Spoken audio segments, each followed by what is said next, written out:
Well, hello and welcome to today's special presentation of Action Theater Presents. With me is our gracious host, Deleted Scenes. Today's feature is the 1996 adventure action historical from 1996, The Ghost in the Darkness, directed by Stephen Hawkins, starring Michael Douglas and the late great Val Kilmer. Tom Wilkinson is also in the film. John Canai, Bernard Hill, Brian McCade, Henry Seal, uh, Omar Puri, Emily Montemare, Mortimer. Gail Hurd is a producer. Oh, she's producer. Okay. All right. You want to read the synopsis? All right. Synopsis reads as follows. A bridge engineer and an experienced old hunter begin a hunt for two lions after they start attacking local construction workers. And yes, this is based on a true life incident. And film is described as an adventure drama thriller. It's got a couple horror elements in there too. It's a couple creepy moments. Yeah. It's rated R, runs 110 minutes. Yeah. So, yeah. Can follow along with us in the screening room on Cosme. Yep. You see. I understand this movie is available on Pluto TV. So if you have access to that, you can follow along that way, especially if you're watching when we're not live. Mm-hmm. All right. I do want to remind everyone, once again, however, that during the live broadcast, we cannot actually show you the film. This is a YouTube guideline. We would love to show you the film. All content creators who do watch parties would love to show the film. Yes. However, we're not allowed to do that because, quite frankly, we don't want anyone to set any lions on us. No. Also, more importantly, we do not want to be sued, which we would most certainly would be if we did air the film. So if you are watching live, you can follow along using the Cosme link that's at the top of both chats. You can, as I say, find this movie on Pluto TV. It is available. And I'm sure there are other streaming sites. Strangely, not Tubi, from what I understand. I've already had a couple of people behind the scenes tell me that it is not on Tubi, which is a surprise. But anywho, I do want to say hello to some people who joined us in the chat. FKHC 2005, sometimes known as Tim. Faithful Blue Wrench channel member, the Bird Woman of YouTube. Watch out for her channel, Fluff Chick Productions. Connie Clary. And thank you, Connie, for the $2 super chat. Congrats on 5.09. Yeah. Thank you. And just finding this out now, actually. Hopefully it'll stick and onward and upwards.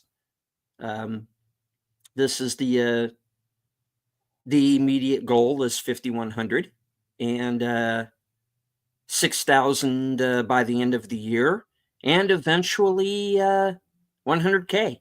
Because I honestly, I do want to hit 100K. I want to get the plaque. Yeah, and, get that trophy. We're gonna get that trophy. That infamous YouTube trophy. Isn't it not much? It's just a silver play button.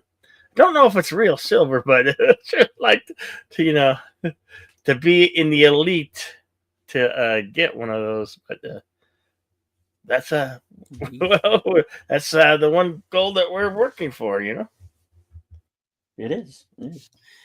Say hello to Daniel Berry Sports Highlights. Hello, Daniel Berry. DJ Play Nice.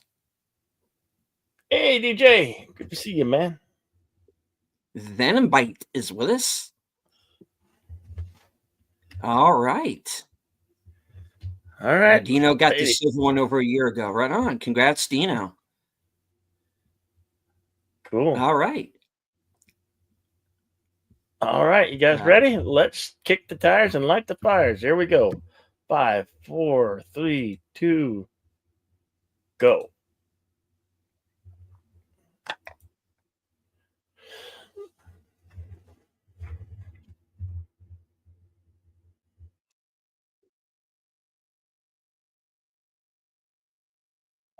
Be available.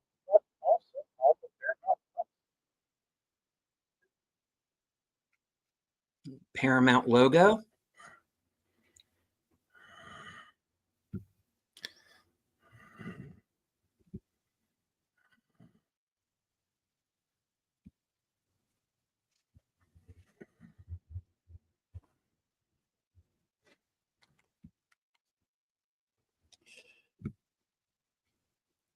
Constellation Films presents The Ghost in the Darkness. And of course, The Ghost and the Darkness are the nicknames that are given to the Lions. London, 1898.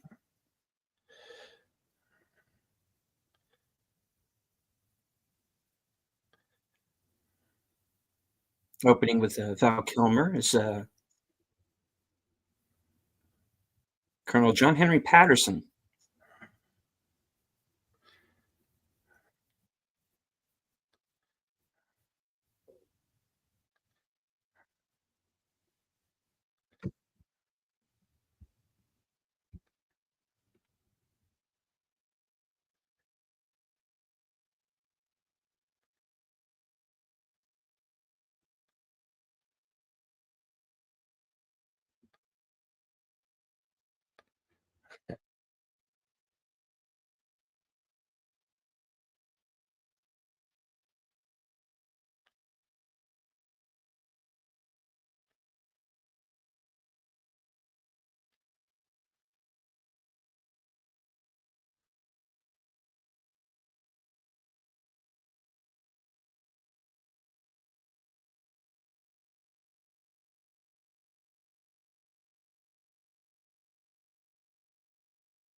I like that he basically tells him up front, yeah, I'm a dick.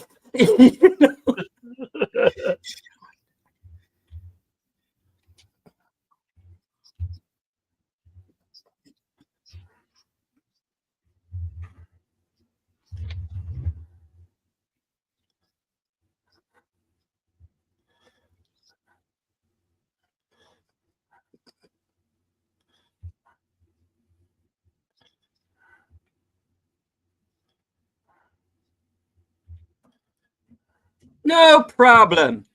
Right.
Emily Mortimer in a very early role.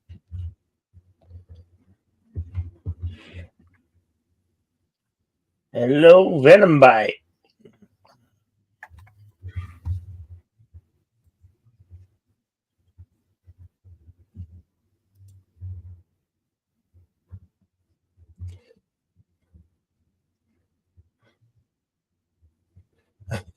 Oh, just so you guys know, if you guys can go to my channel too and give it a like and give it a thumbs up, maybe say something in the chat.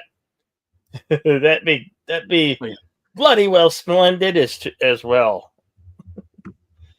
We are simulcasting this broadcast, so please leave a thumbs up, say hello in the comments, say hello in the chat on both channels.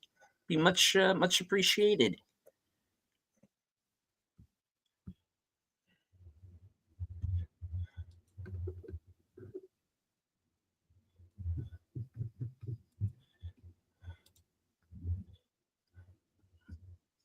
Oh, no.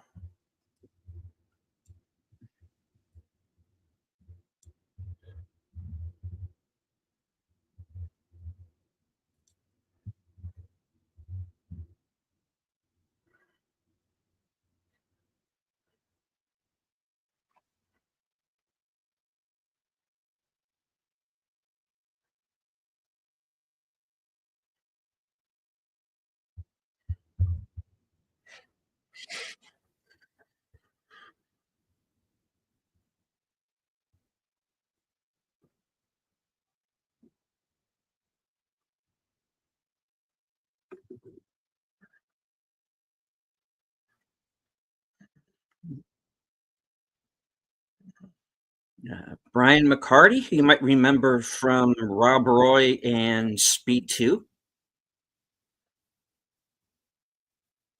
Unfortunately, he also passed away rather recently.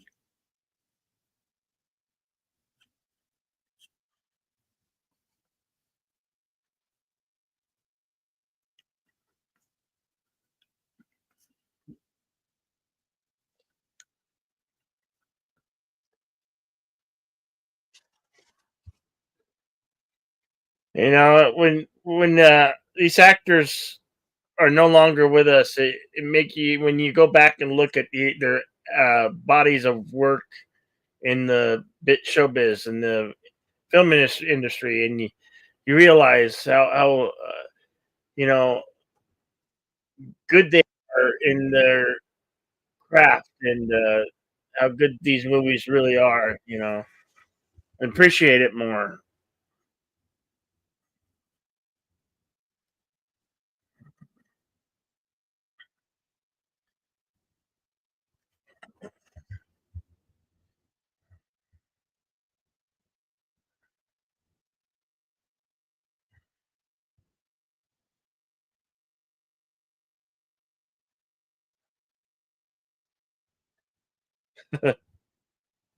Watch out for snakes.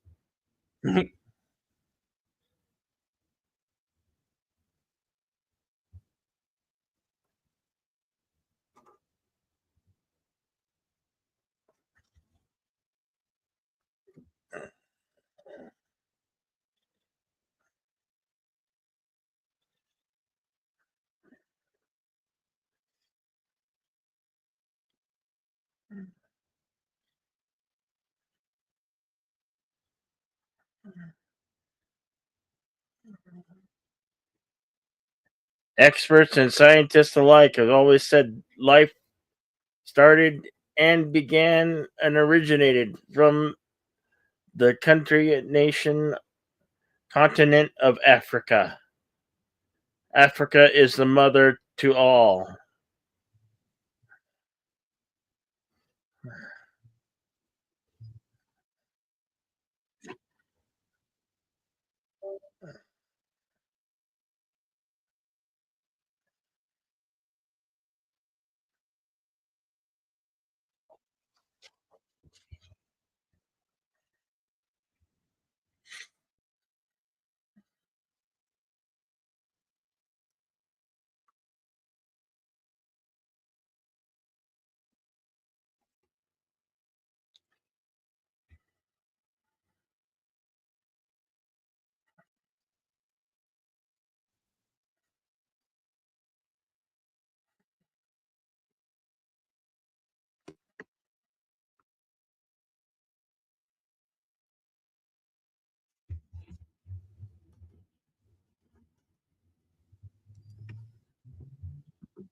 current timestamp is 10 minutes and 10 seconds. Or 10, yeah, 10 10.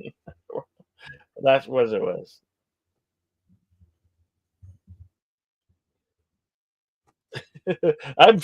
I'm over there. Mhm.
Our narrator for most of it, John Mhm. Kanani,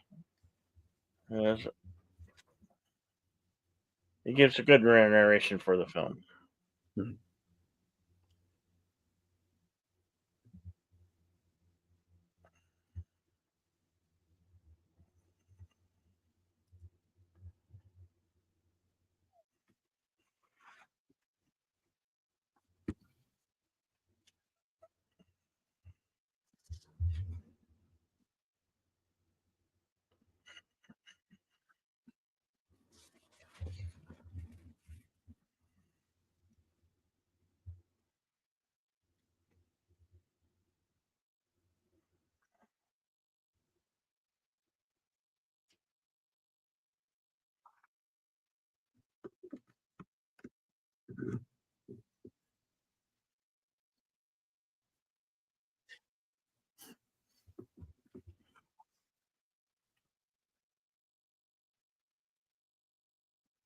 Of course, Bernard Hill, King Yeah, Theoden from Lord of the Rings, yeah, and of course, Titanic.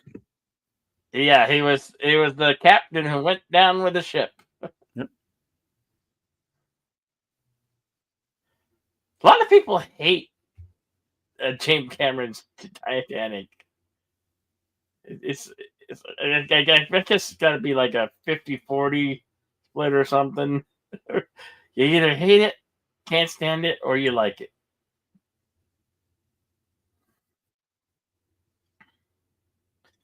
Well, I remember people going to the theaters to see it multiple times Yeah. back in the day. So,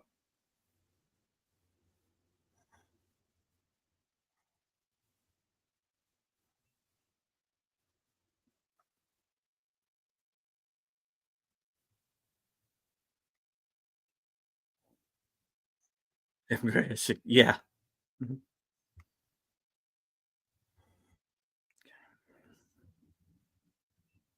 Well, don't worry, that line's coming back for him. Oops, spoiler alert. Oh, can you spoil film that's came out in 1996?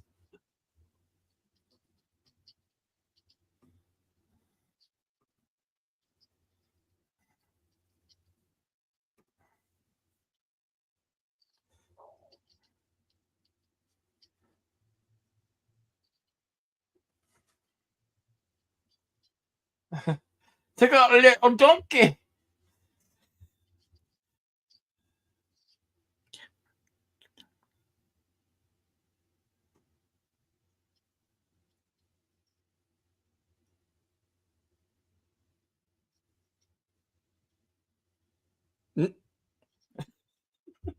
The worst person to go hunting with was the one that won't shut up. Yeah.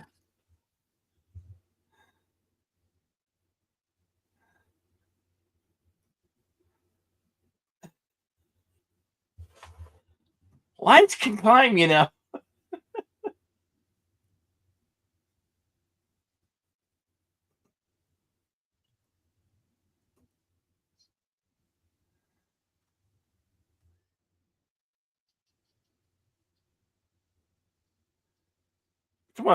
That's one loud owl. Mm-hmm.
Mm-hmm.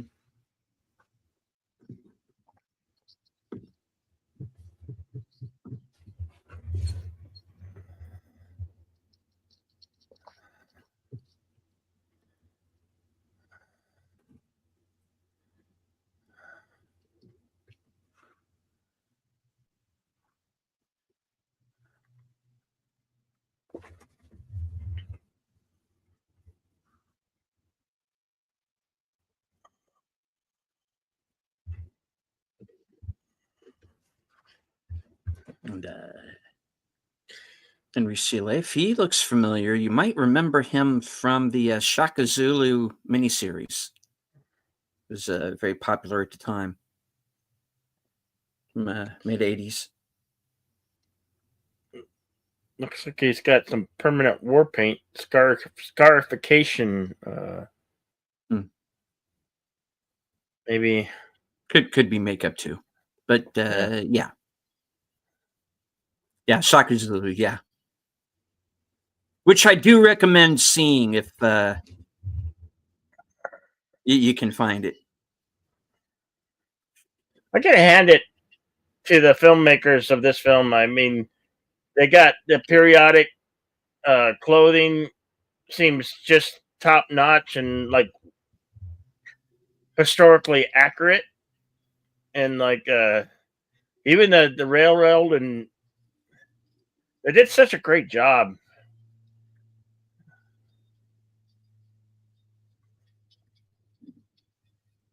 Yeah, the sad thing, if you can find it. That's right, Tim. This is why physical media is important. Yeah, because we're at risk of losing the films that we grew up on.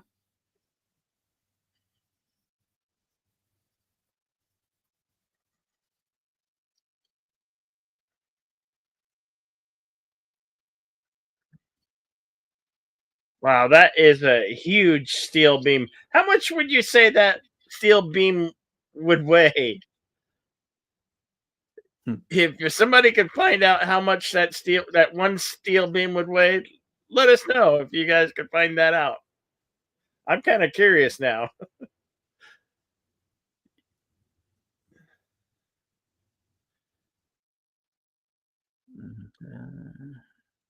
It's one of them.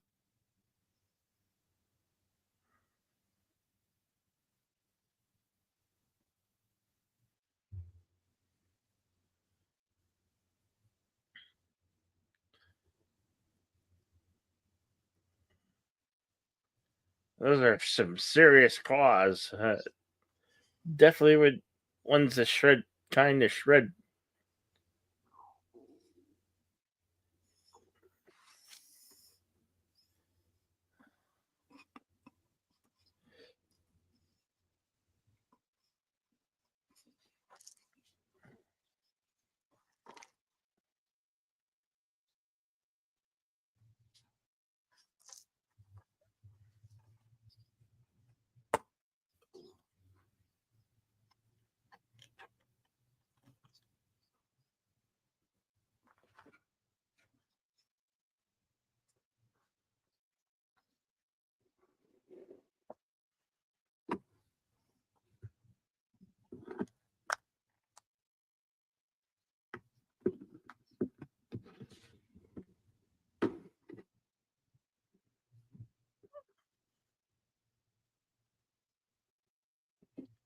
Did I forgot to tell you how brutal this country is? Yeah. Dear wife, Yeah. this is a very hostile Yeah. land. And when these lions strike, this isn't just this is like supernatural precision.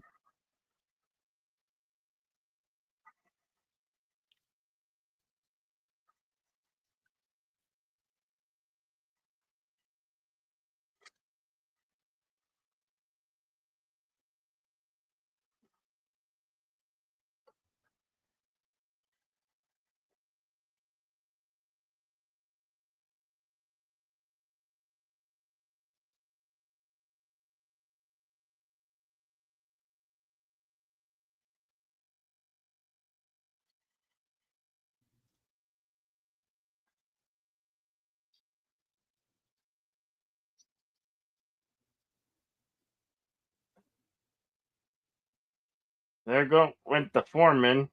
Yeah.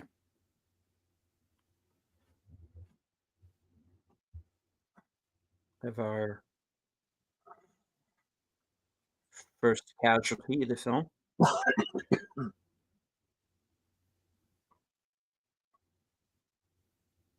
And he was a big man. He was like Yeah. over 6 feet tall. Oh.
Of course, Om Puri, who you may remember from Gandhi and Temple of Doom, among others.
Hail to Jesse Gapardo. Hey, Uh-oh.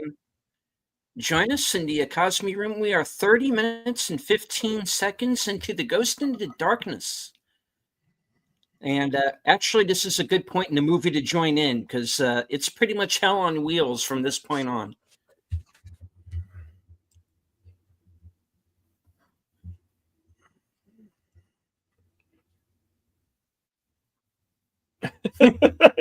Like any of my wives. Like, damn it.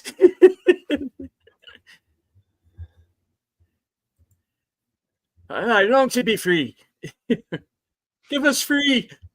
I have too many wives. This is not fair.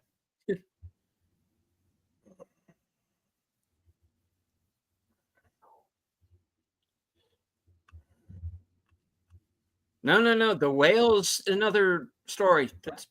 No whales.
And hello to Big Al Presents. I'll be joining Al next Friday, the 11th at 8 p.m. for Films with Friends, and we are going to continue the tribute to Val Kilmer. We're going to watch Top Secret.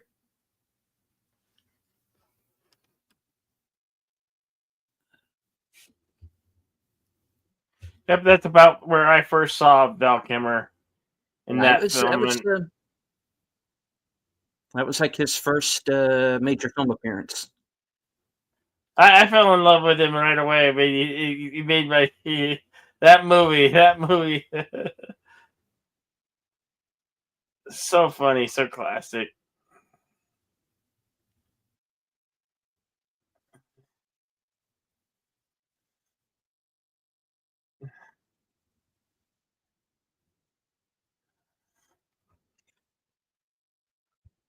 This is when they realize, holy smokes, there's two of them. Ugh.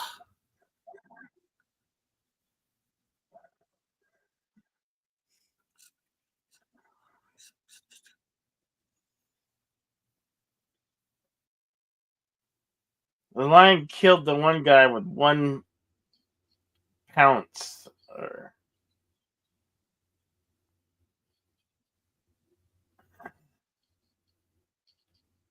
Went right for the neck. Yeah. I had forgotten how early in this movie he dies. It was quick. It was just, you know. The fact that like a 500-pound lion pounced on him and killed him so quickly.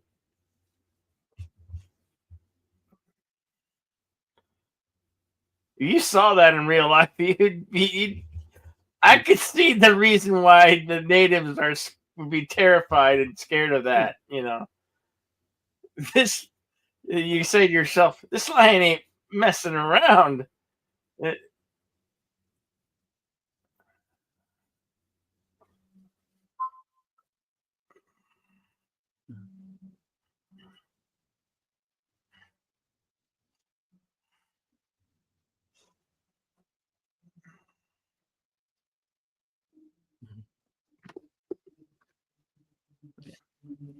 This is what I'm talking about when it comes, it almost becomes this almost supernatural. Because he's right. Lions, they don't do this. or at least up to that point, that as far as anyone knew they had. So this is virgin territory here.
Oh, well, yeah, put it like that.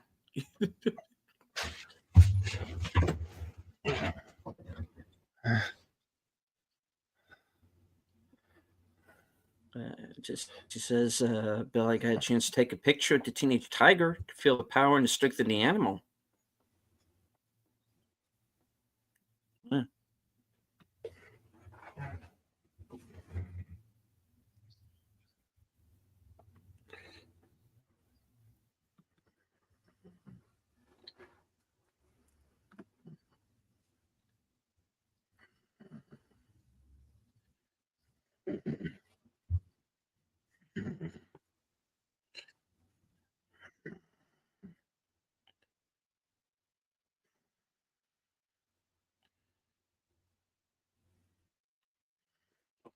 Orange did. There he comes. In a wooden box.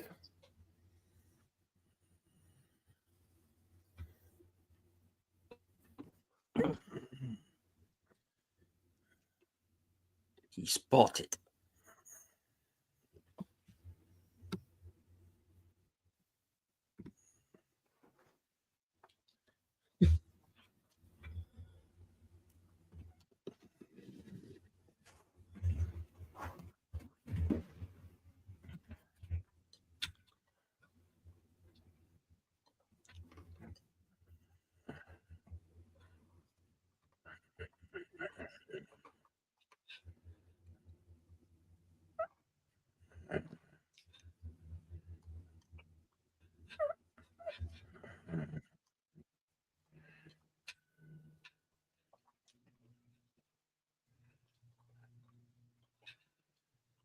Oh, but the number is much, much greater than that.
Did the film pause for everyone else or just me?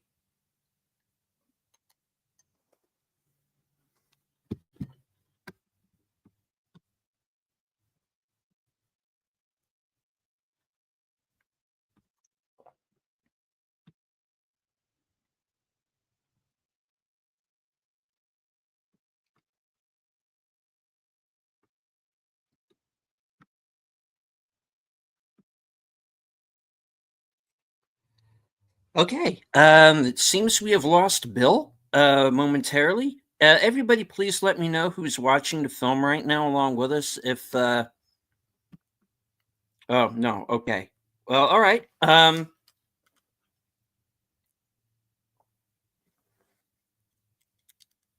It seems we have had a technical difficulty backstage. We'll get it taken care of here very shortly. For those of you who are just joining us, we are about a little over 41 minutes into The Ghost in the Darkness.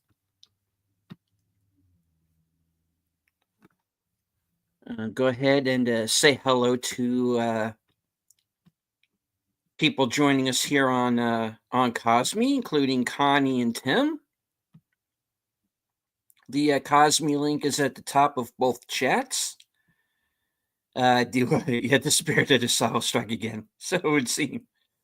In real life, the line is attacked one of the railroad owners. He was very lucky to make it out alive. Yeah, these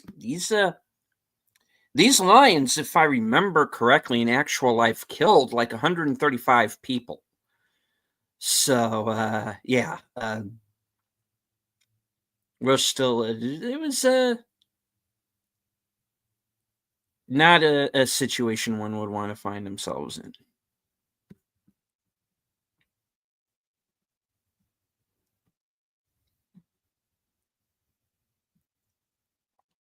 All right. I do want to go ahead and say hello to the other people who've joined us in the chat. Venom Bite, Big Al Presents.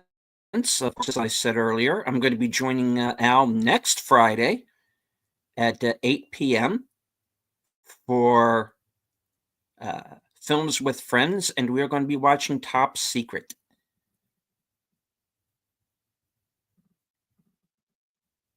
All right. I'm back. Welcome back. Okay. my internet just went wonky. It just everything went. So sorry for the technical difficulties. So we'll restart up now. Let's see. I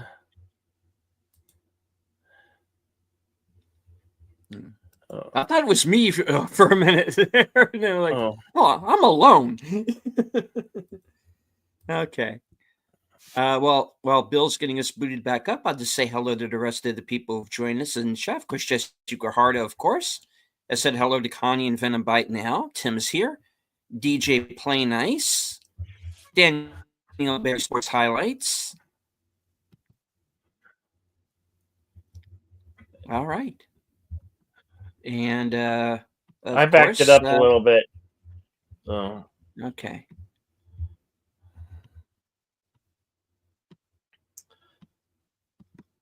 All right. This is where Patterson is explaining to Beaumont what his plan is going to be.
That's what you think.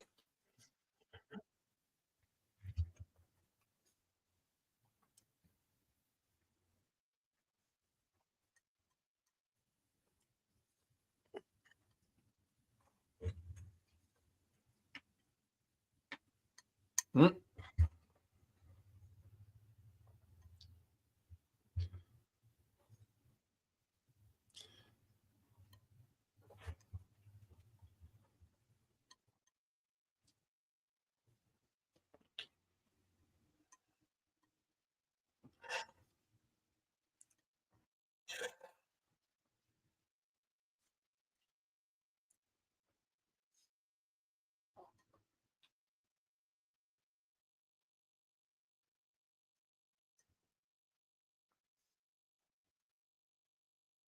Oh, the swirling vortex of death? Yeah.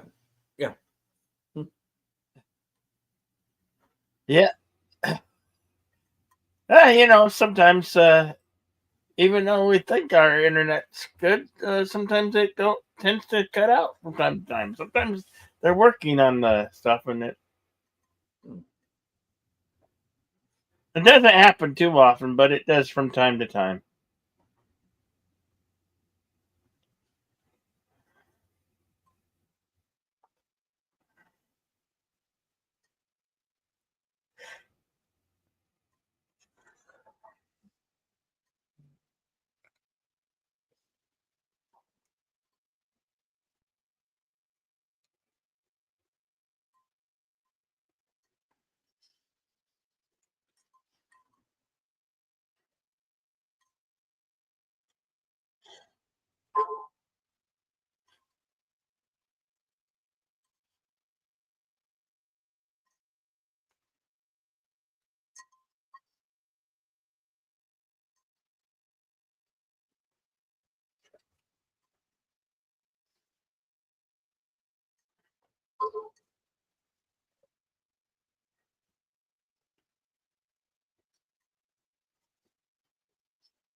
I'm going to go out on a limb and say that wasn't supposed to happen.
The next time,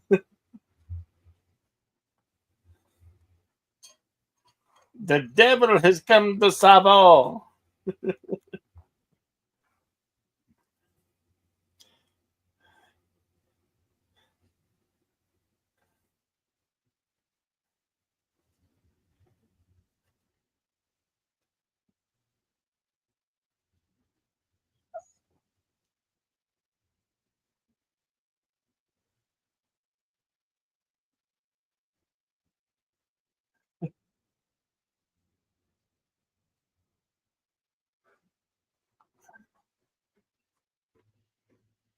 I was fine until I fell off that cliff. Oh. Wait. I'm waiting to find you, Dr. Jones. And of course, 46 minutes into the film, we finally get our star, Michael Douglas, as Charles Remington.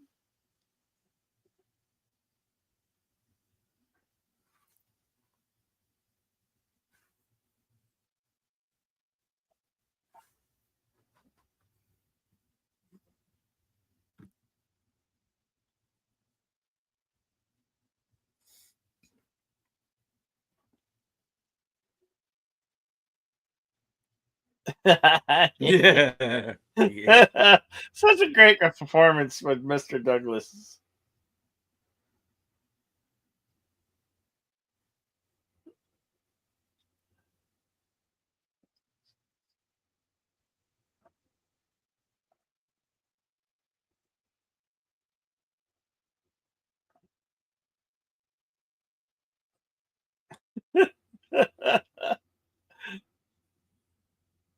Okay, I will give back the stone. No.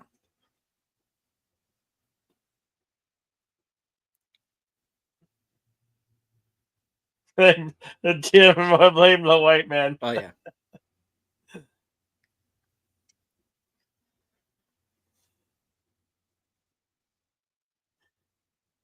I like how he travels with his own entourage of hunters. And more importantly, no one even knew they were there. Yeah. Oh, boy.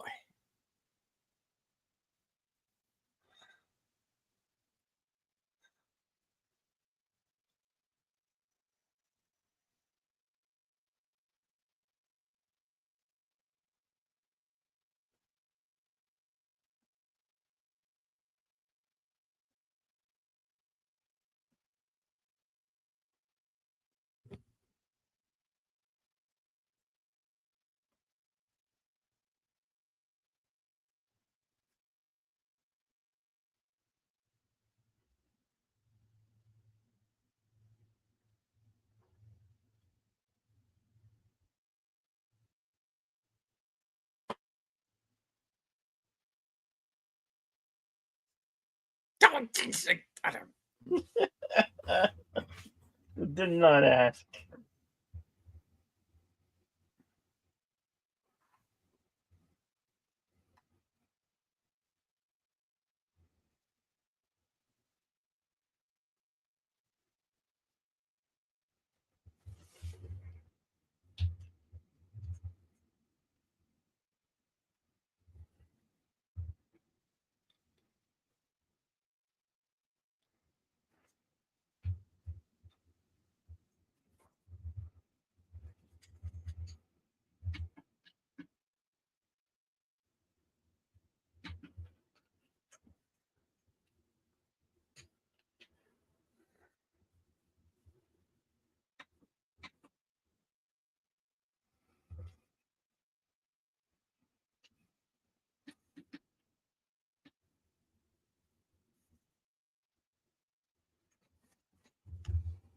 Let us prepare for battle.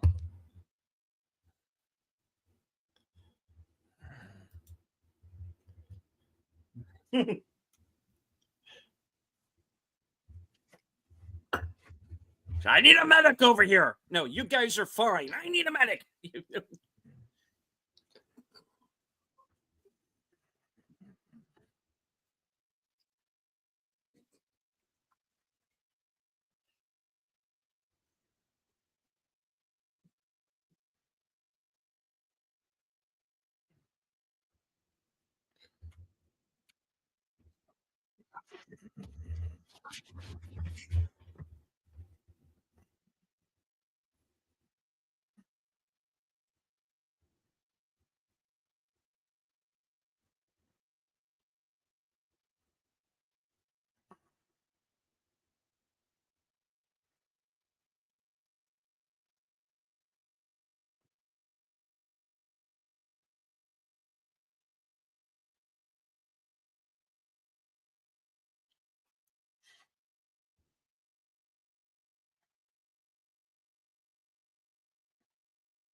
Our current timestamp is 51 minutes and 31 seconds.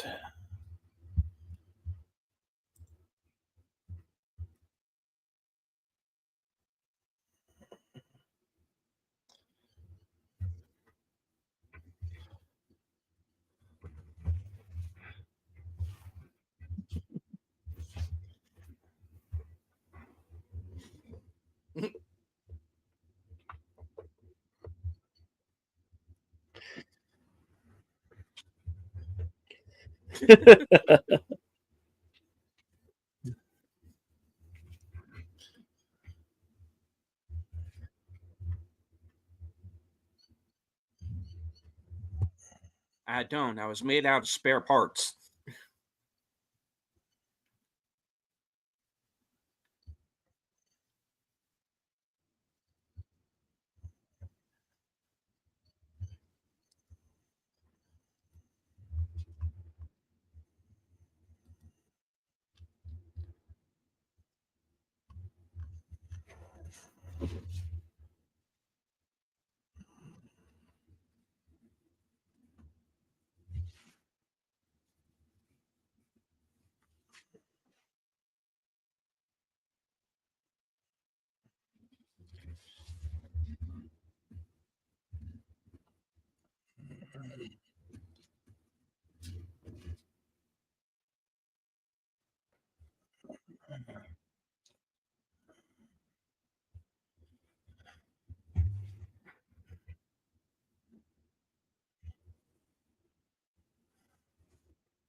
It doesn't help that my tribal name is Isham.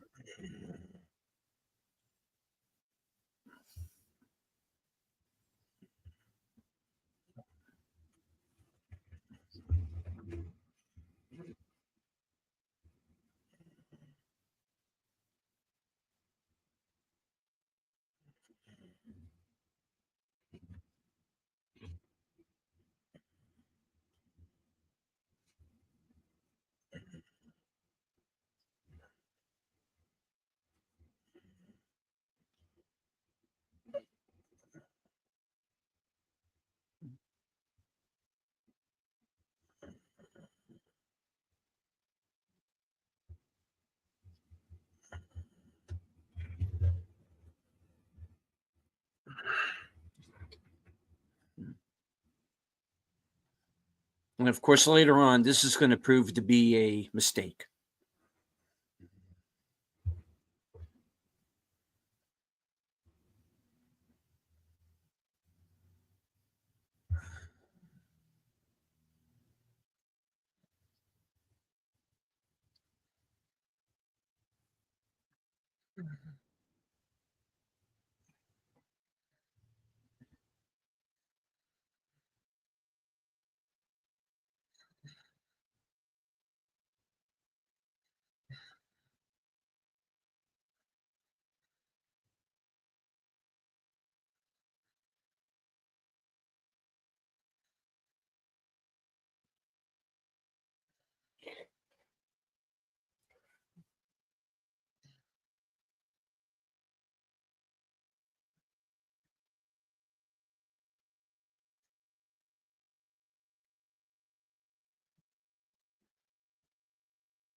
That was supposedly blood of the cow that they were sacrificed, or yeah, I think so. Serving up for dinner.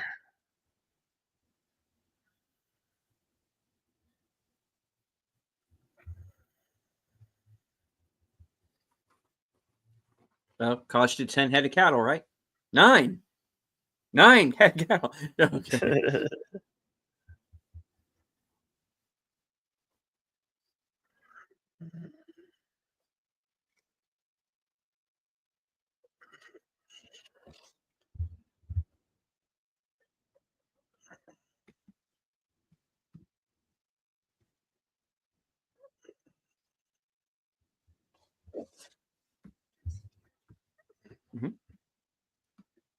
Rule of thumb: never go into battle with an untested weapon. Absolutely not. We're about to find out you don't do that here very shortly. And fun fact, the British Army learned this the hard way. Yes, indeed, they did.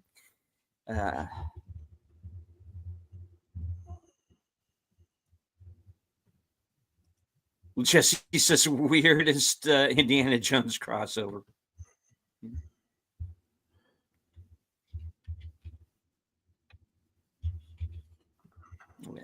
Real life, they hired more local police and soldiers to protect the railroad workers. Seeing one guy cover his ears reminds me so much more to tigers and how loud they are. Yep. Just give me an idea for a horror story for Indiana Jones. Yeah. It was called Indiana Jones and Dial of Destiny. That was the horror story. Patterson's rifle looks a bit modern by 1990 standards. Yeah, I'm sure it's probably not entirely accurate.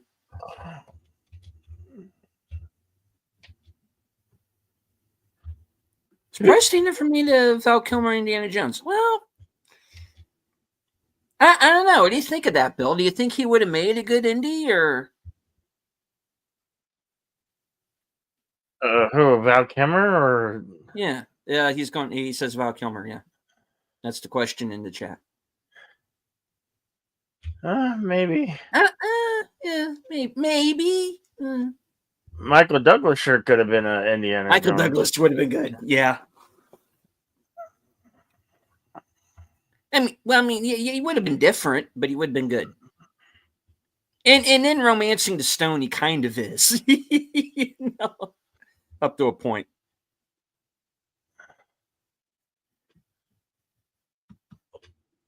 His character from Romancing the Stone and his character here, I almost feel like the same character.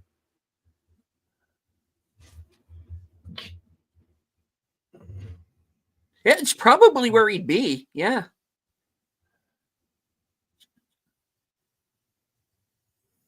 I haven't seen Romancing the Stone in ages, man. I need to track that down and rewatch it again.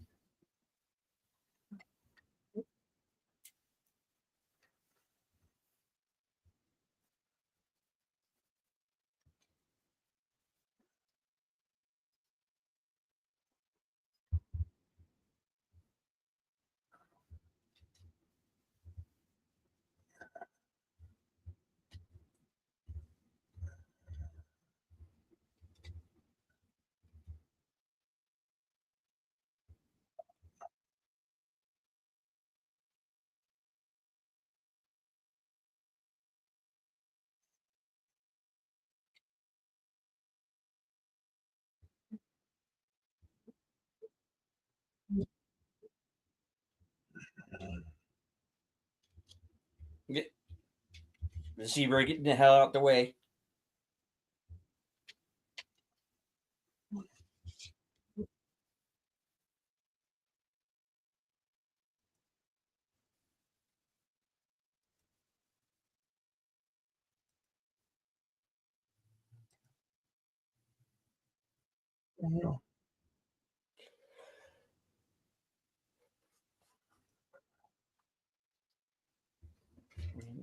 Patterson's gone off alone here. Probably not a good idea.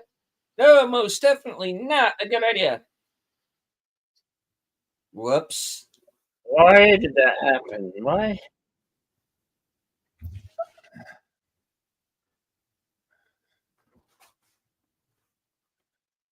Mm-hmm. Yeah, Jones with the shotgun, yeah. And hello to the tired midnight blogger, Curtis Selby.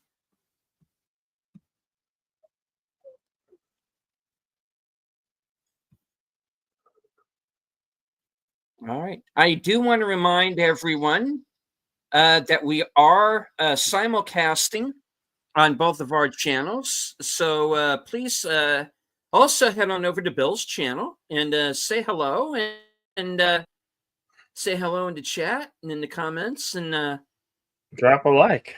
Hit the like, all that good stuff.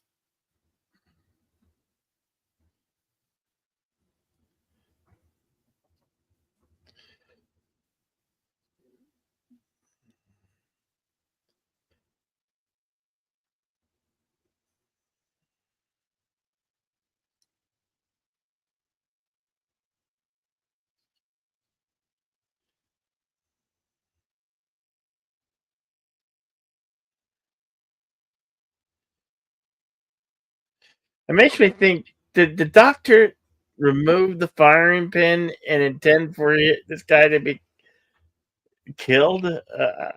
There's something wonky or fishy going on. Did the weapon just not fire? Questions to be asked that may go unanswered.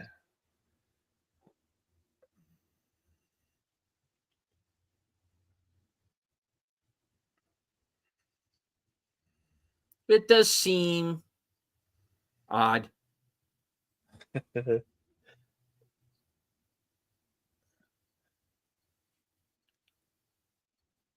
And the fact that someone of a Patterson's caliber would exchange a weapon at a time like this, I have a little bit of trouble buying into that happening.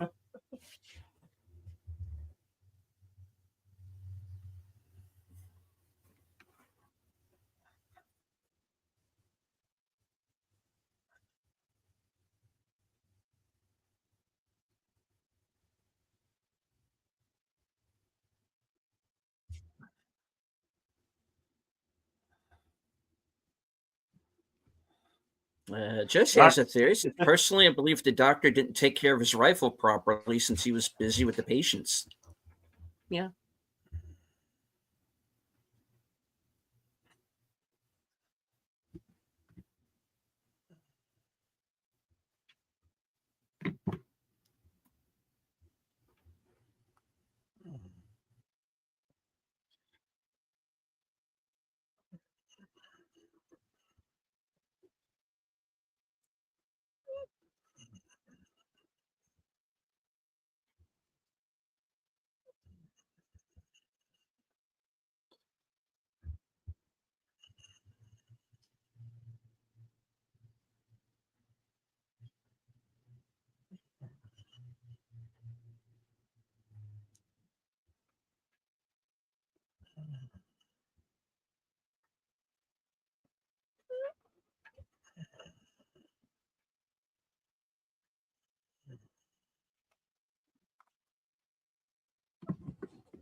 You'd be amazed how weapons fail when you don't take care of them. Yeah, also very true. Yes.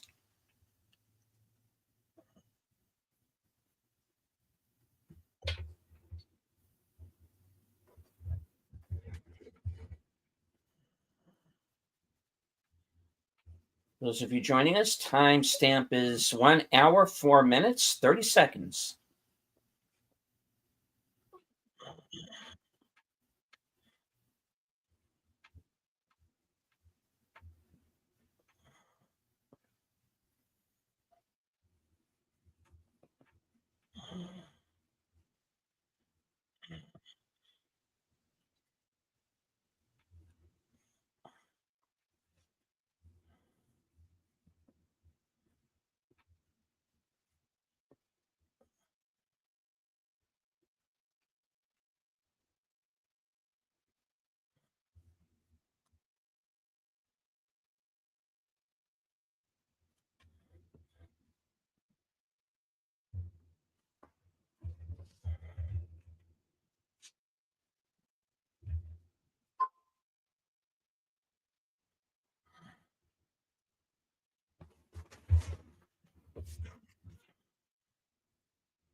Quiet down, old Betsy.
My God, the Lions really wreaked havoc here.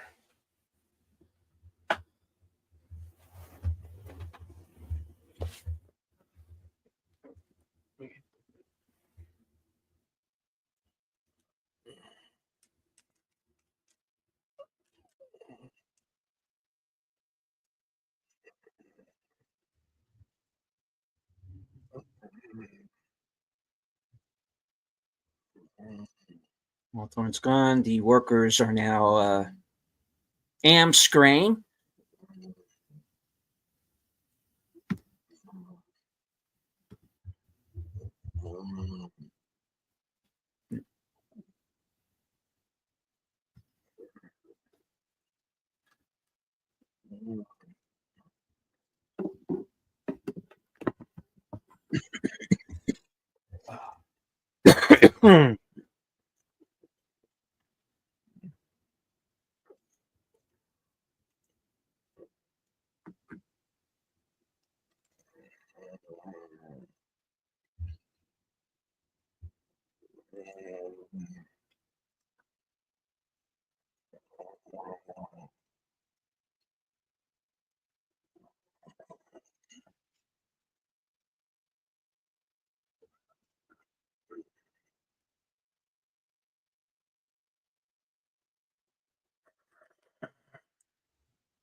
Yeah.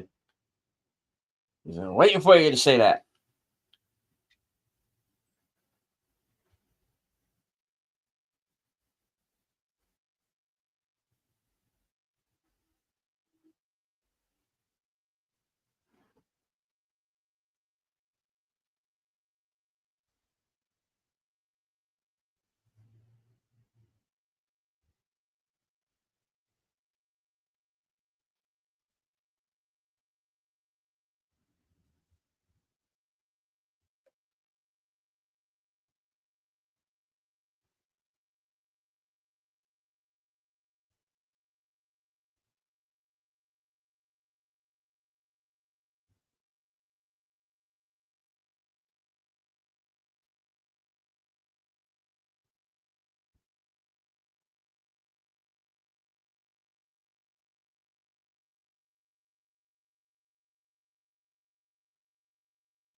Explosives? He gonna blow them lines that came come.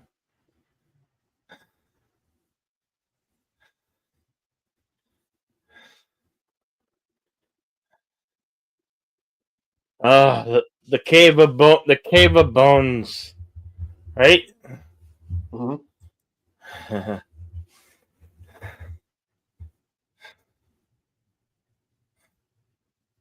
Oh, that's what that is. I thought that was a. That's right. That's a Latin.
Hey, Resolute Germ, good to see you, pal.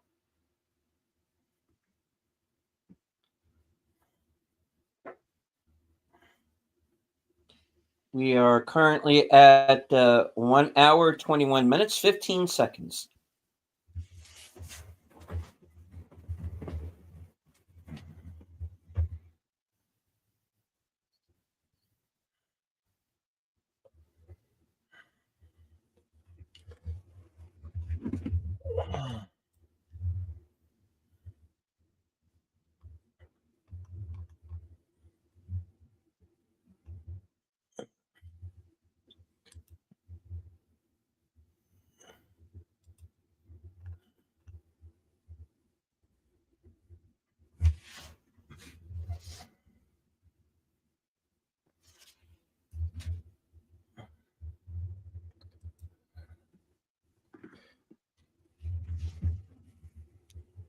This cave is interesting given the fact that no one's been able to find the cave, but if that cave was real, that means these lines would have had more than 130. Yeah.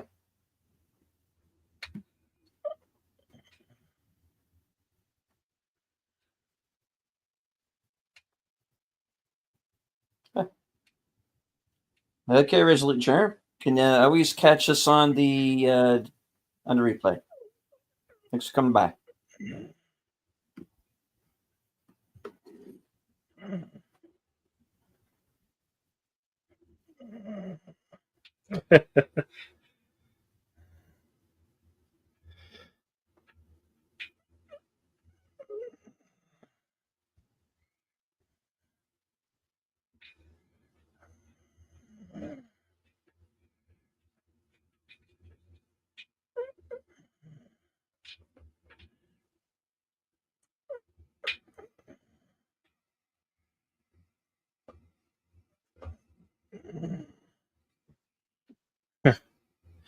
It's Christmas, but it looks like it's August.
Oh shit.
Nice one, Curtis.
I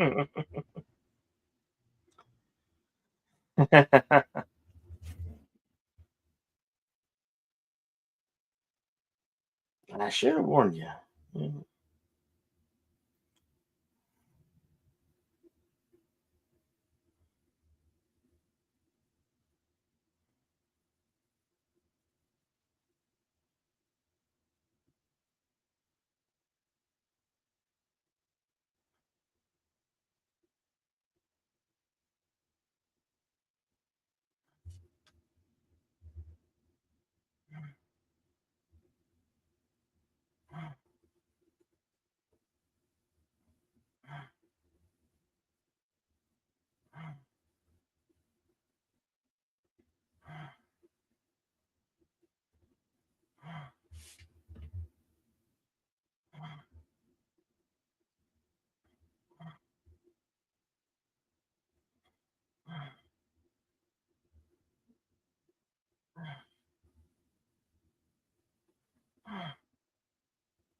Talking about fever dream. Yeah. Then, well, it's also explained that when did all the workers come back? So there's that. And, but these things have been, like I said, working on an almost supernatural level, and they're about to do it again here. You start to wonder if it wasn't plausible.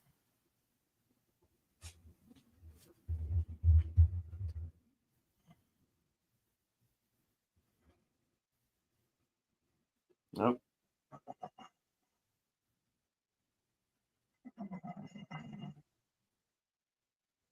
No one heard anything. No one saw anything.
Was that they found his body, right? That's what was left. Yeah. Yeah, what was left.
Oh, so close.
No.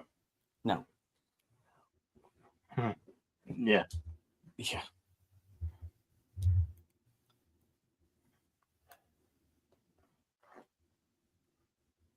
Welcome to Sabo. You don't need that shotgun. You don't need it, bro.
And of course, the pictures you're seeing here are the real bridge.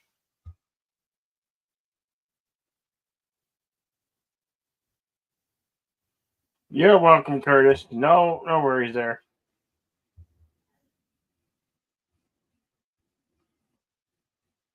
Executive producer Michael Douglas. Mm-hmm.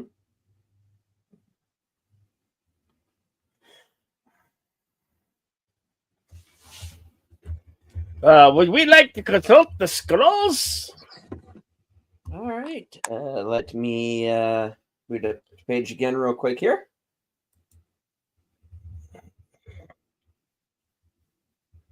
And of course, by scrolls, we do mean IMDb Pro.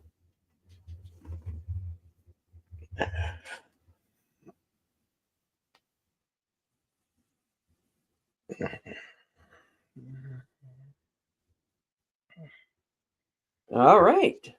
The Ghost and the Darkness was released October 11th, 1996.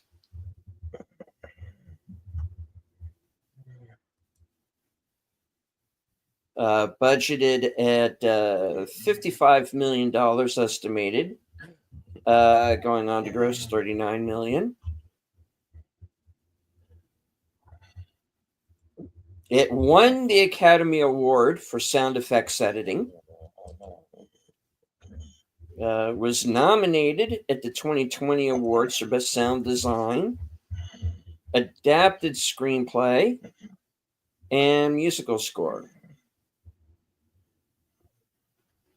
Was nominated for an ASC Award at the American Society of Cinematographers, and was nominated for a Golden Reel Award for Best Sound Editing, Sound Effects and Foley in a Feature Film from the Motion Picture Sound Editors USA.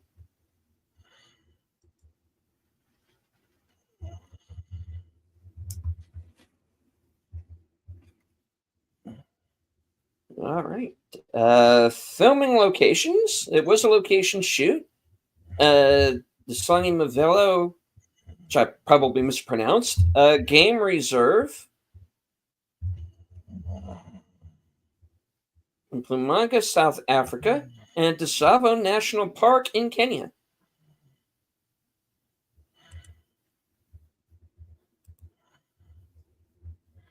Now on to the trivia.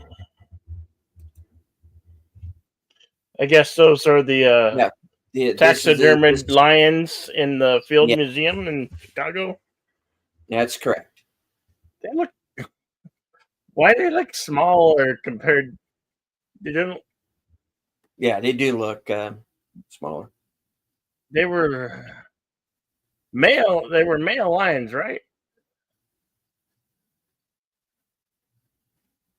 I would think at least one of them was, yeah. They were brothers, I thought. Thanks for sharing that, Tim.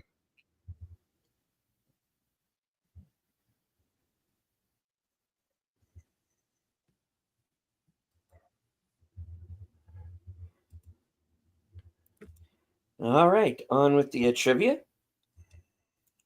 Sudan, one of the lions, subsequently appeared in Turner Network Television's biblical miniseries Samson and Delilah, whose trainer Hubert Wells served as Eric Thal's stunt double for its attack sequence.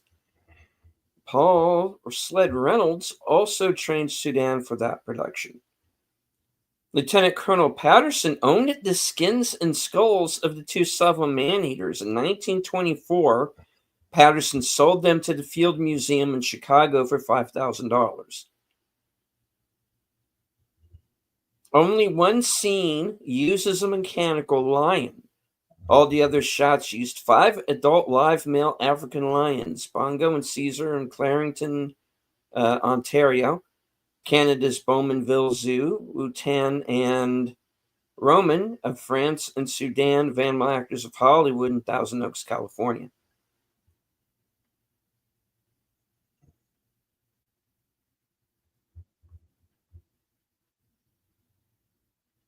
Bongo and Caesar also appeared in Disney's George of the Jungle. Their scene in that film was recorded in Playa Vista, California's former Howard Hughes Airport hangar, where they were on screen separately, like in this film.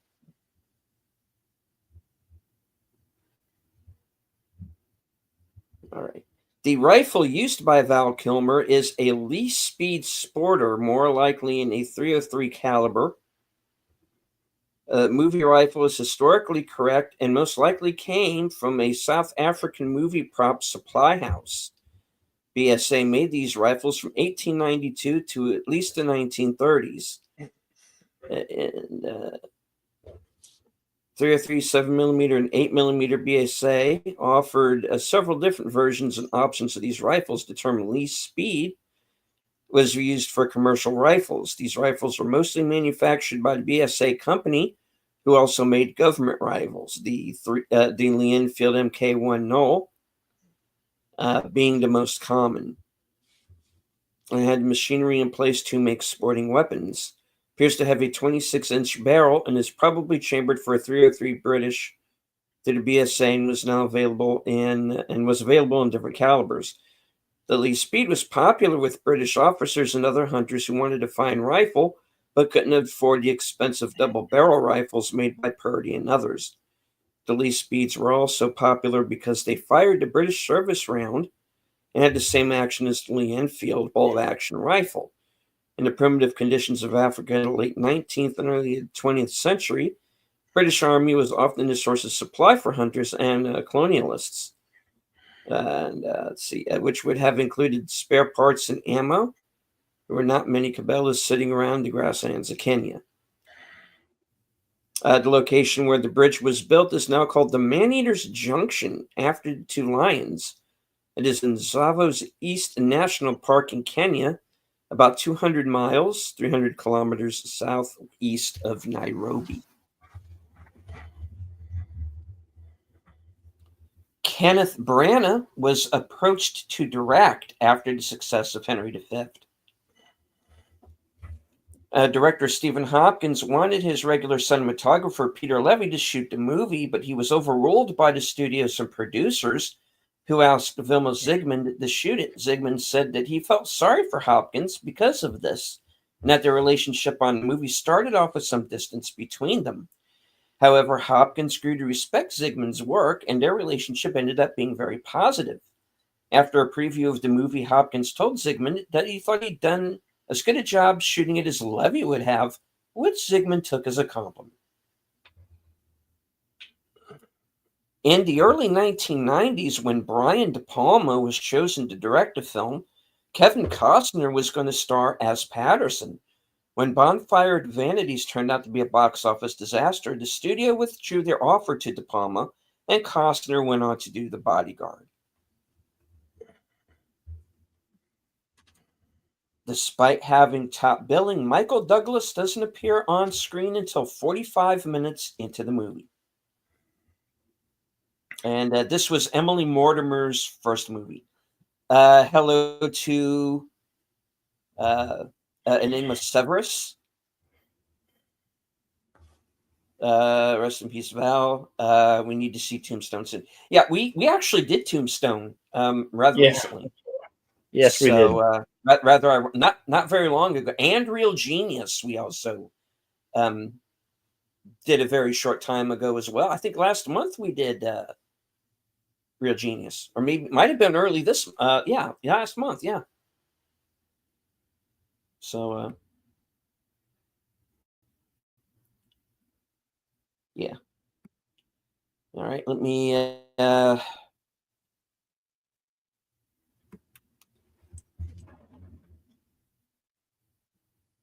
What about The Doors?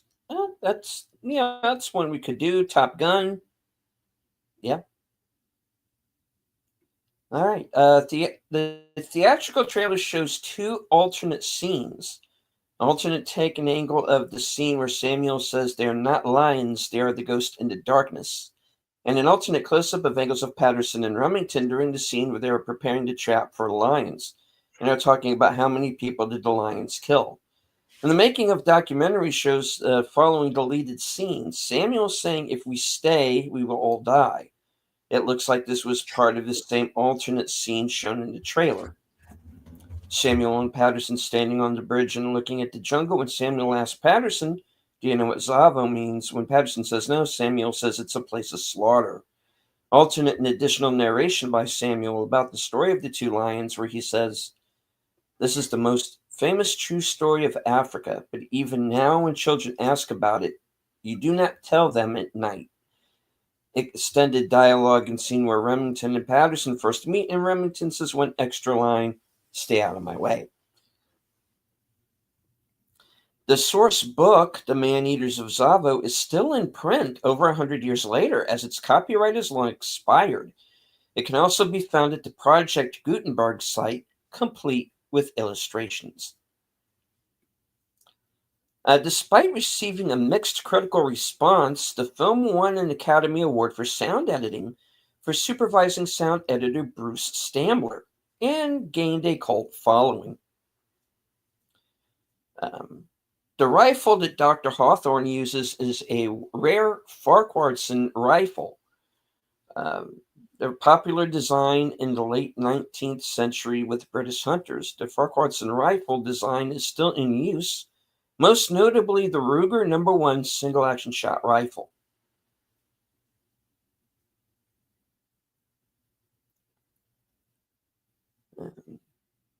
The rifle Remington uses... we seem to have lost Bill again. All right, I'll continue with the trivia. The rifle Remington uses is unknown as to which company or gunsmith manufactured it. It appears to be a hammerless model. Welcome back, Bill. Yeah. All right. Yeah, don't worry. I was having the same issues last night. Trust me. All right. The rifle Remington uses is unknown to which company or gunsmith manufactured it. It appears to be a hammerless model. Given the time, it is probably supposed to be a Wesley Richards, Purdy, Rigby, or Holland & Holland double rifle. It would likely be 450, 3.25 Nitro Express. And this was brought up in the chat. 500 or 450, 3.25 Nitro Express, since those were the premier nitro calibers at the end of the 19th century. William Goldman first heard about the story when traveling in Africa in 1984 and thought it would make a good script. In 1989, he pitched the story to Paramount as a cross between Lawrence of Arabia and Jaws. They commissioned him to write a screenplay, which he delivered in 1990. Paramount wanted Tom Cruise to star as Remington, but he turned it down. The part of Remington was originally offered to Sean Connery and Anthony Hopkins, but both declined. The producers were considering asking Gerard Depardieu, which would be interesting. Supposedly he's supposed to be from the American South, but okay. When Michael Douglas, initially hired as a producer, decided to play the role himself. In early drafts of the script, Remington was originally going to be an enigmatic figure, but later Michael Douglas chose to play him. The character's role was expanded and given a history. In William Goldman's book, Which Lie Did I Tell?, the screenwriter argues Douglas's decision ruined the mystery of the character, making him a wimp and a loser. I'm not too sure about that. The film was shot mainly on location at the Songmavelo, again, probably got that wrong, game reserve in South Africa, not Kenya, for tax reasons. Most Maasai characters in the film were played by South Africans. The Maasai and the Hunt were played by real-life Maasai warriors. Remington was based on Anglo-Indian big game hunter Charles Ryall, the superintendent of railway police. Burt Lancaster was William Goldman's inspiration for Charles Remington. You should have said Kirk Douglas. Anyway, this is the only movie that Jerry Goldsmith composed for Stephen Hopkins. In a 1999 interview with SFX magazine, director Stephen Hopkins described his experience making this movie as, quote, a true nightmare. Michael Douglas, who was producing the film, decided at the last minute to play Remington, but the working relationship between Douglas and Hopkins was very tense, even before filming. Douglas had the movie completely recut in post-production, removing 45 minutes to give himself more screen time. It explains the plot holes and storylines that go nowhere. Hopkins was not very happy with the final cut of the film.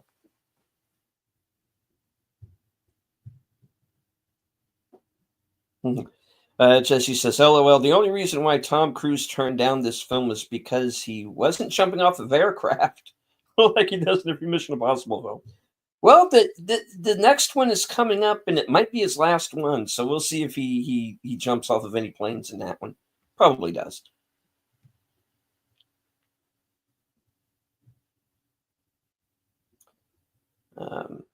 Paramount originally wanted Michael Mann to direct. Director Stephen Hopkins said about filming, we had snake bites, scorpion bites, tick bite fever, people getting hit by lightning, floods, torrential rains, lightning storms, hippos chasing people through the water, cars getting swept into the water, and several deaths of crew members, including 2 drownings. Val came to the set under the worst conditions imaginable. He was completely exhausted from doing The Island of Dr. Moreau. He was dealing with the unfavorable publicity from that set. He was going through a divorce. He barely had time to get his teeth into the role before we started filming. And he's in there in nearly every scene of the movie. But I worked him for 6 or 7 days a week for 4 months under really adverse conditions, and he really came through. He had a passion for the film.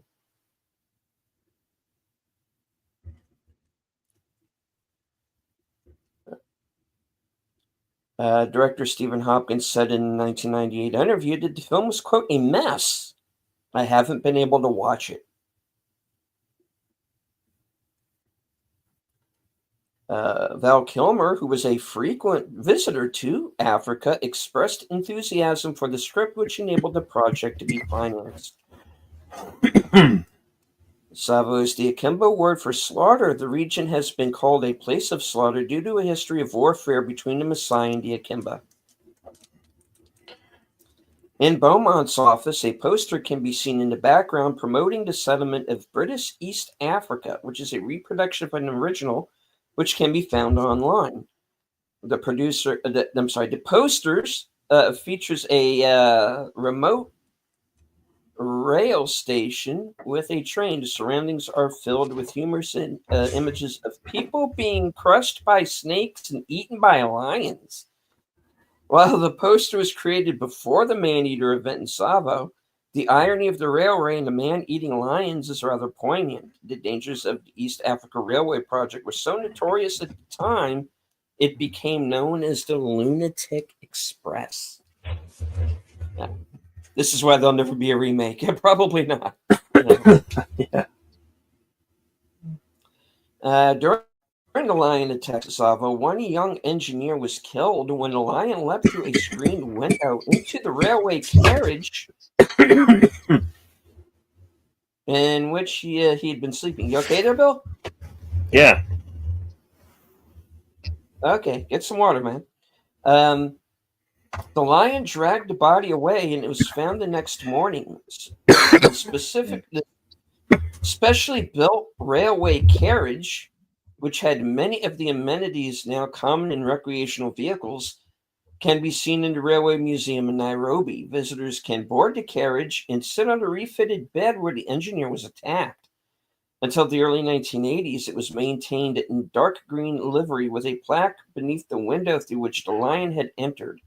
Left side, 2 windows from the rear. The same railway car, repainted in the turn-of-the-century beige livery, was used by Meryl Streep in the opening railway scenes of Out of Africa, including the scenes where her character first meets the character played by Robert Redford. The beverage consumed during the Maasai gathering is traditional Maasai mixture of blood, milk, and urine of a cow. The film depicts the payment to the Maasai as being in cattle.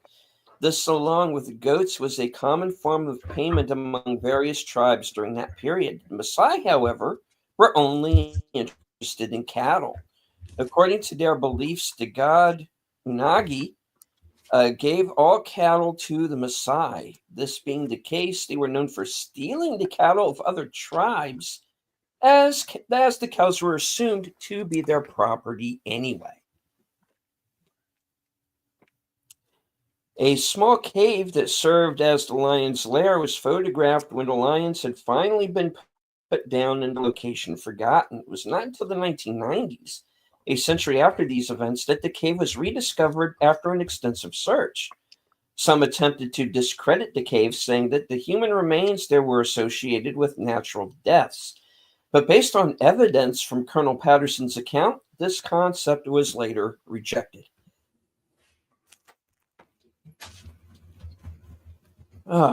Okay.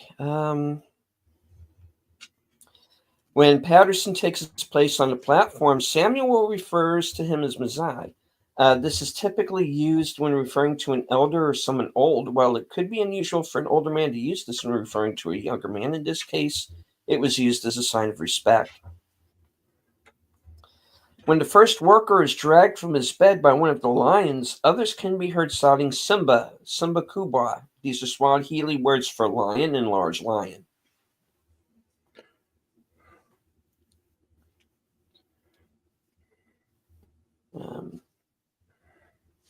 All right, let me move these. John Caney was in the Disney remake The Lion King. 23 years later, he as the voice of Nicolas Cage.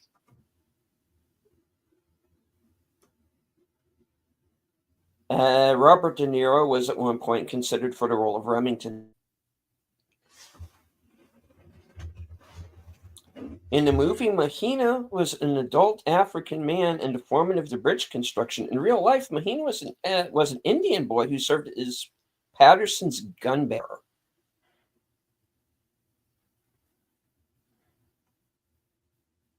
All right. Let me see. All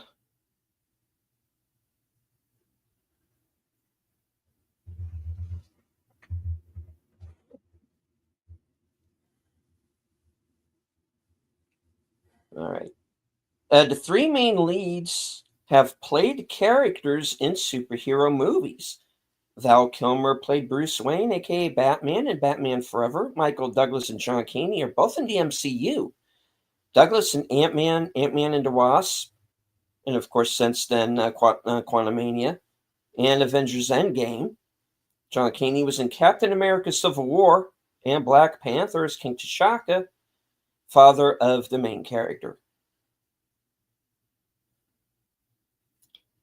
Michael Douglas and Val Kilmer have both worked with Oliver Stone twice individually. Douglas for Wall Street and the sequel Wall Street Money Never Sleeps. Kilmer for The Doors and Alexander. This is the first and only collaboration between producer Gail Ann Hurd and director Stephen Hopkins. To this day, Hurd produced Aliens, the sequel to Ridley Scott's Alien, and her ex-husband James Cameron, who wrote and directed the sequel. Hopkins directed Predator 2, the sequel to Predator, which starred Terminator star Arnold Schwarzenegger. Hopkins' Predator sequel starred Danny Glover, who also starred in Hurd's other movie Switchback with Dennis Quaid. Emily Mortimer plays Val Kilmer's wife. They would appear together in the following year in The Saint. This is the second time Michael Douglas has been in a movie about lions. He appeared in the Walt Disney movie Napoleon and Samantha. In his memoir, Patterson describes hunting for the lions in the jungle. In this instance, it does not refer to a rainforest jungle, but to an impenetrable thicket of thorn bushes and thick brush. It should be noted that lions do not typically live in extremely thick brush. It is, however, a place where leopards may be found. The intro narration states that this is a true story, but many liberties were taken, including the insertion of the Remington character. They are intentional rather than being goofs. Another of these is that Patterson did not simply continue with the bridge at the existing location. The fact is the original location was too sandy, and it became necessary to move the crossing to another nearby location.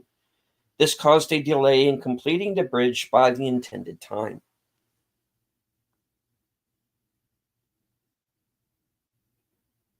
And I remember this. This is true, what I'm about to read. MTV characters Beavis and Butthead presented the sound editing Oscar for this film. That's true. That's a very funny clip if you can ever find it. You can. I have to watch a boring movie about a burnt dude, or a really cool movie like Under Siege 2. You know, yeah, it's a funny clip. It's a funny clip. All right. Composer Jerry Goldsmith was the original composer for Alien Nation, but he was replaced by another music composer named Kurt Sobel. However, the original music Goldsmith composed was used for the theatrical trailer for that movie. The film was produced by Gallion Hurd. Arnold Schwarzenegger was considered to play Remington, because of course he was. Many elements mirror the movie Jaws, not just that this is about a man versus creature feature, such as there are 3 men against a creature total, including Samuel. Kilmer is in charge, while a brave yet neurotic hunter joins him. Michael Douglas is likened to Robert Shaw's character Quint. The scene where Kilmer places himself on the contraption and Douglas doubts it will work is like the anti-shark cage that Richard Dreyfuss brings, and Robert Shaw scoffs at it. And in one scene, the creature is expected in one location where the hunters are waiting, then turns up nearby and kills. Italian censorship visa number 91348, delivered on the 16th of December, 1996. In addition to the full-body lion puppets, the Stan Winston studio built a separate roaring head for each of the hero bodies. The crew also built 2 close-up heads mounted to a harness worn by John Rosengrant for shots in which the bodies were not in the frame. Insert lion paws and full-body props for shots showing a dead animal completed the assignment. When the studio crew arrived in South Africa for filming, they were stunned to learn that director Stephen Hopkins had replaced Sudan with a different, much larger live lion. Suddenly, the animatronic lion rig so meticulously matched to Sudan bore no resemblance to the main lion who would be filmed in the movie. Sudan had a very distinctive face, which wasn't at all like that of the new lion they were shooting. But when I saw him, I understood the decision to switch to this new lion. Sudan was rather small, only 350 pounds, whereas this lion was a huge 475 pounds. But swapping a lion actress meant that even with the 10% enlargement we'd done in the sculpture, our lion still wasn't big enough to match. The colorization was very different too, said Rosengrant.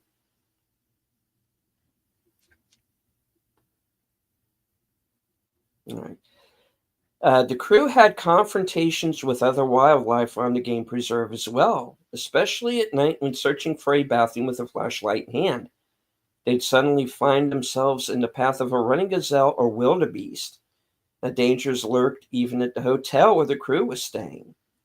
I found myself within 2 feet of a cobra one day, recalled John Rosengrant.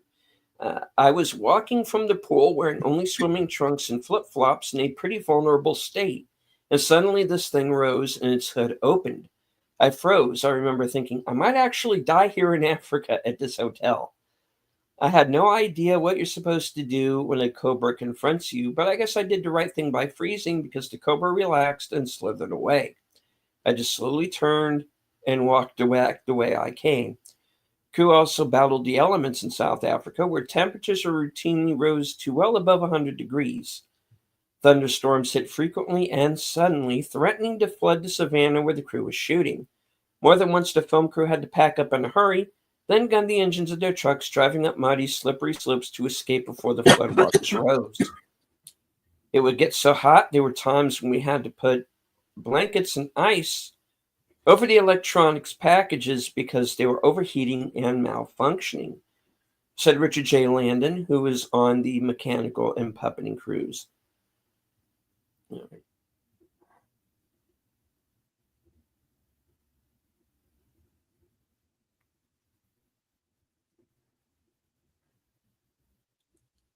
All right, I'm only going to read a few more of these because there's much more, and they get a little lengthy. All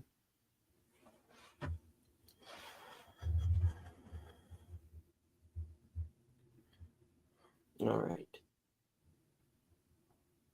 The real Lieutenant Colonel John Henry Patterson published a book about his experiences titled The Man-Eaters of Savo. After the lions were killed, their skins were used as rugs by Colonel Patterson. They were later sold to the Field Museum of Natural History in Chicago, who had them stuffed and placed on display because they were originally used as rugs with the resulting deterioration of the hides. The lions are much smaller than they originally were. In original drafts, Remington was called Redbeard, and William Goldman says his purpose in the story was to create an imposing character who could be killed by the lions and make Patterson seem more brave.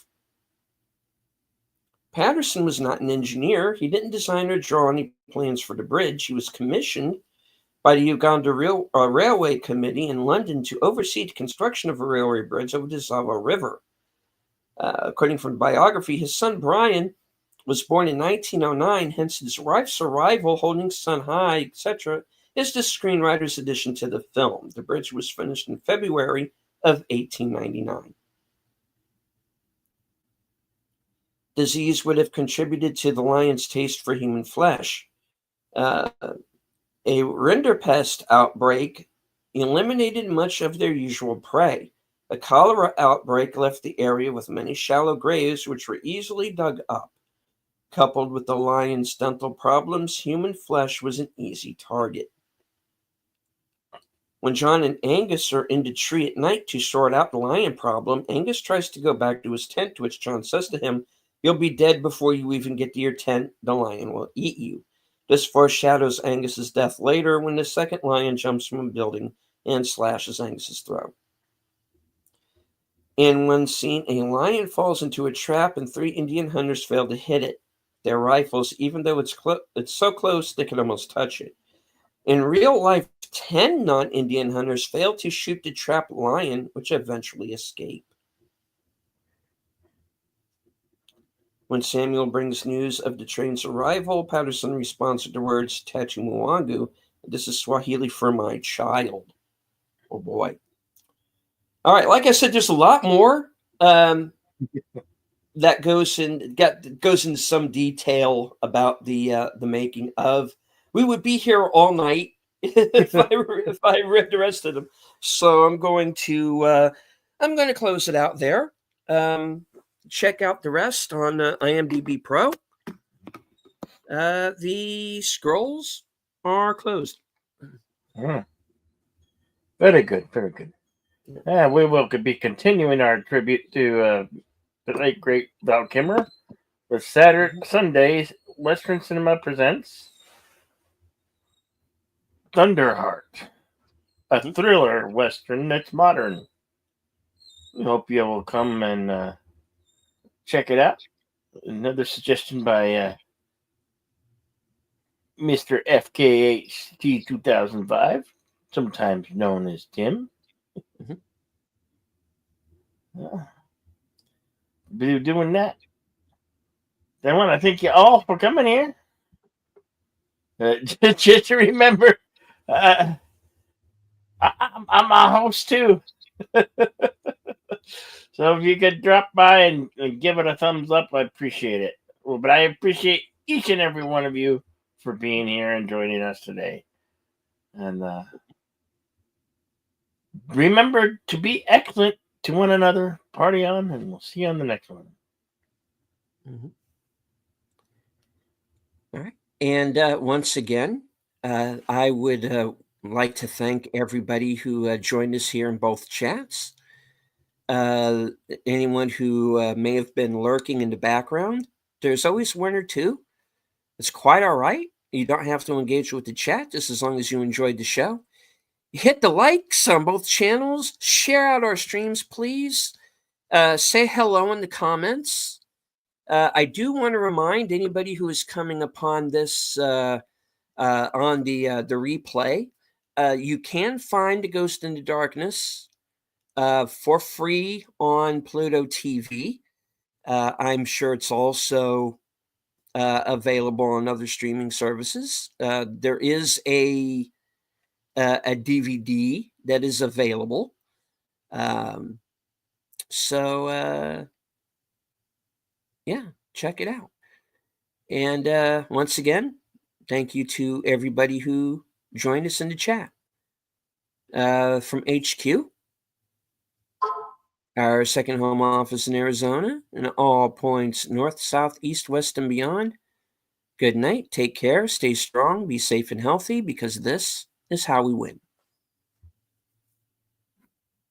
Yeah, and avoid those lions. They can be, grumpy.